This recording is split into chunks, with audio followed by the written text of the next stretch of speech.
آج وہ عمران ریاض خان صاحب کے بارے میں لوگ کہہ رہے ہیں جی آپ کے اسٹوڈنٹ ہیں، آپ ان کے حق میں بات کریں. میں تو ہر اس بندے کے حق میں بات کروں گا جس بندے کے ساتھ ظلم ہوا ہے. ہم کہتے ہیں زیادتی ہوئی ہے، اس طرح نہیں ہونی چاہیے، لیکن ان کے ساتھ جو کچھ ہو رہا ہے نا وہ مکافات عمل ہو رہا ہے. یہ وہی عمران ریاض خان صاحب ہیں کہ جب دوسرے صحافیوں کے ساتھ یہ معاملات ہوتے تھے نا، ابصار عالم کے ساتھ، مطیع اللہ جان کے ساتھ، اسد طور کے ساتھ، حامد میر صاحب کے ساتھ، اس زمانے کے آپ وی لاگز دیکھیں انہی عمران ریاض خان صاحب کے، یہ ان وی لاگز کے اندر اس ظالمانہ قانون کو سپورٹ کرتے ہوئے نظر آ رہے ہیں. تو میرا خیال ہے نون لیگ اور پیپلز پارٹی نے تو وہ کچھ کیے ہی نہیں پاکستانی فوج اور اسٹیبلشمنٹ کے ساتھ جو آج پی ٹی آئی کر رہی ہے. تو آپ کے کس عقیدے کو ہم درست مانیں؟ ہم تو اس وقت بھی اسی پوائنٹ آف ویو پہ کھڑے تھے جہاں آج کھڑے ہیں کہ فوج کا سیاست میں کوئی دخل نہیں ہونا چاہیے. ہمارے نزدیک 2017 کے اندر جو کچھ ہوا اور ملک کا بیڑا غرق کیا گیا، بالکل اس طریقے سے یہ جو کچھ 2022 کے اندر ہوا عمران خان صاحب کے ساتھ، یہ بھی غلط. دوسرا کچھ لوگ کہتے ہیں کہ میں نے جب باقی صحافیوں کو مار پڑ رہی تھی تو اس پہ کبھی آواز نہیں اٹھائی. تو ایک صحافی کو گھر میں اس کے 3 لوگوں نے مارا، اس کو نوجوان کو، مطیع اللہ جان کو اٹھا کر لے گئے، ابصار عالم کو گولی لگی. ان تینوں موقعوں پر میں نے کیا کہا تھا؟ میرے تنقید کرتے ہیں نا کہ میں خوش ہوتا تھا جب ان کو مار پڑتی تھی، اور میں نے کبھی مذمت بھی نہیں کی. یہ میرے پہ ایلیگیشن لگا رہے تھے. تینوں کلپ نکال کے میری ٹیم نے مجھے بھیجے، ذرا سن لیں آپ.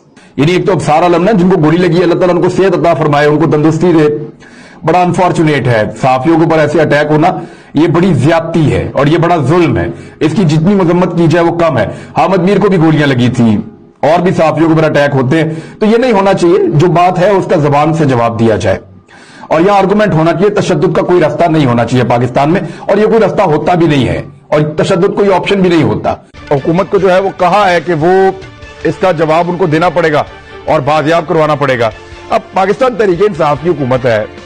مطیع اللہ جان صاحب اس حکومت کے بہت بڑے ناقدین میں سے ہیں، اس کی بہت زیادہ حکومت کی برائیاں کرتے ہیں، ان کے لتے لیتے ہیں. ایسے آدمی کا غائب ہو جانا حکومت کے لیے بہت بڑی مصیبت ہونی چاہیے. لیکن ہم وزیر اعظم پاکستان کی طرف سے اور باقی لوگوں کی طرف سے اس طرح کا ری ایکشن نہیں دیکھ رہے. اور جس طرح سے ان کو اغوا کیا گیا ہے اس سے یہ تاثر بنا ہے کہ ان کو اغوا کرنے والے لوگ جو ہیں وہ سسٹم کا حصہ ہے.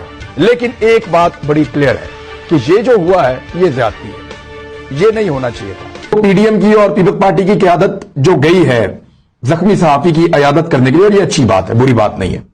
جس کو مار پڑے اس کے پاس جائیں، اس کو پوچھیں، جس کے ساتھ زیادتی ہو اس کے ساتھ کھڑے ہوں. تو اس صحافی کو مار پڑی ہے اور غلط ہوا ہے. مار نہیں پڑنی چاہیے تھی، مارنا نہیں چاہیے تھا. یعنی ایک تو غلطی اور جرم یہ ہے کہ صحافی کو 3 افراد نے گھر کے اندر گھس کر مارا. جرم ہے، غلط ہے، غیر قانونی ہے، قابل مذمت ہے. تو جناب یہ سن لیا آپ نے، یہ میں کہہ رہا تھا اس وقت. تو اب جو لوگ پروپیگنڈا کر رہے ہیں نا وہ ڈوب کے مر جائیں میرے خیال میں، یا پھٹے منہ ان کا. یہ جو ایلیگیشن جنہوں نے لگایا وہ منہ دھوکے ہیں. اللہ حافظ. آپ کو جہاں بھی درد ہو رہی ہے، آپ کے گھٹنے پہ، کمر پہ، گھٹنوں پہ، کونیوں میں، سکون والوں کا جوائنٹ آن آئل لے کے آئیں اور اپنی دردوں سے ہمیشہ کے لیے نجات